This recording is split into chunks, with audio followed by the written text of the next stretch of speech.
فرش التراب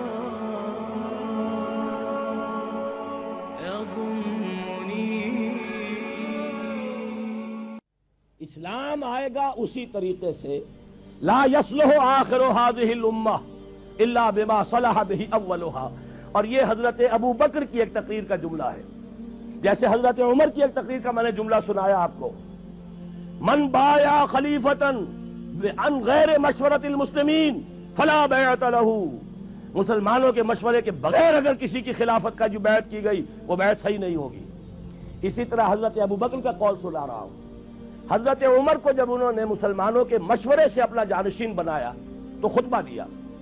اس خطبے میں آپ نے فرمایا ان ھذا الامر، مسلمانوں یہ جو ہمارا معاملہ ہے دین کا اور خلافت کا، لا يصلح آخرہ الا بما صلح به اولہ، اس کے آخری حصے کی اصلاح نہیں ہوگی مگر صرف اس طریقے سے جس سے پہلے حصے کی اصلاح ہوئی.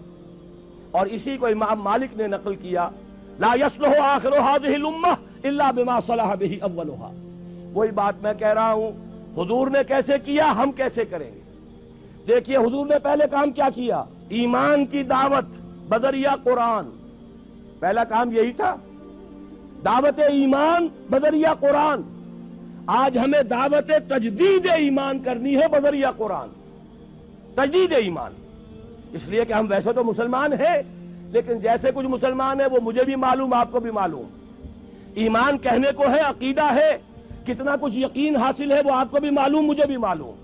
لہذا اصل ضرورت ہے تجدید ایمان.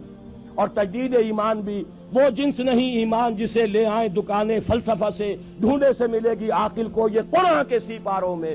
تو جو آپ فرما رہے تھے توکل صاحب کہ میں 25-30 برس سے لگا ہوا ہوں، تو واقعہ یہ ہے اس کا اکثر و بیشتر میرا حصہ قرآن کے پڑھنے پڑھانے میں گزرا ہے. ہماری تراویح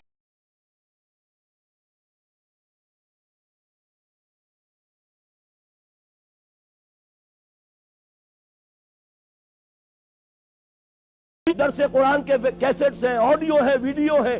میری زندگی کا بیشتر حصہ شادم از زندگی خیش کے کارے کردم. بہت مطمئن ہوں میں، میرے پاس کوئی جائیداد نہیں.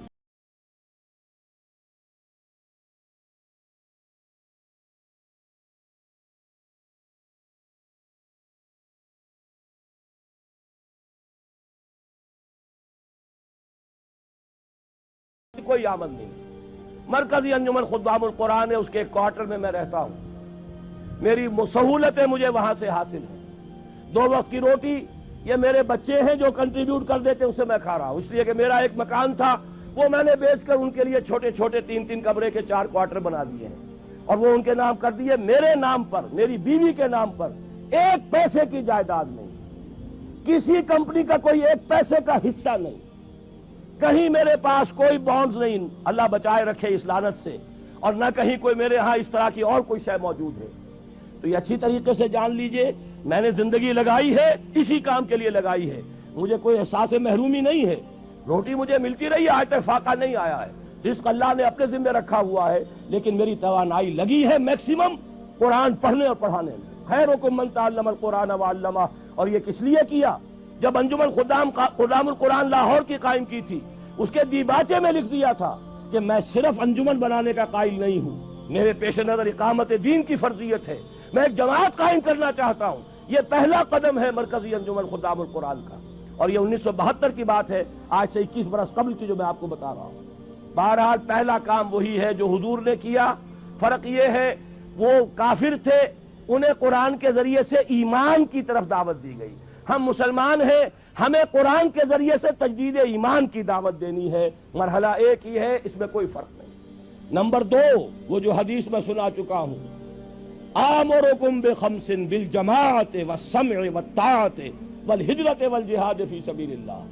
اب جو لوگ واقعتاً شعوری ایمان اختیار کریں، شعوری طور پر فیصلہ کریں کہ مسلمان جینا ہے، مسلمان مرنا ہے، ان صلاتی و نسکی و محیای و مماتی للہ رب العالمین، یہ طے کریں نا پہلے.